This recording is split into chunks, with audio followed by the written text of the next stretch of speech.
अपनी एक नज़्म सुनाता हूँ आपको। ख्वाब पलकों की हथेली पे चुने रहते हैं, ख्वाब पलकों की हथेली पे चुने रहते हैं।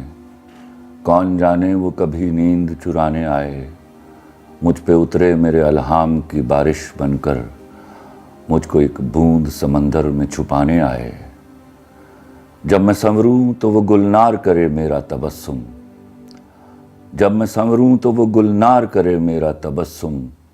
जब मैं हंस दूं तो वो गुंचा सा चटकना चाहे, जब मैं तन्हा हूँ मेरा हाथ पकड़ ले आकर, जब मैं चुप हूँ तो वो बादल सा बरसना चाहे। मेरी बरसों की उदासी को सिला कुछ तो मिले, मेरी बरसों की उदासी को सिला कुछ तो मिले।